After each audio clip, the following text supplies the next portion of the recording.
It's raining outside. Memorial Day weekend. A lot of people cannot barbecue outside. But we are. It's not stopping us. We're in the shed. And my cook. I told her, I said, we just go out there and cook it in the shed. You got a window open, door open, another window open. We got a light, chairs. We're ready. We got meat sitting everywhere ready to cook. So we ready to go.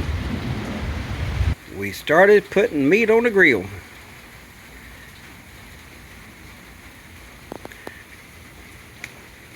We're cooking some meat on a stick like the Philippines. Pork on the stick. Pork on the stick. I got a Filipino cooker cooking it.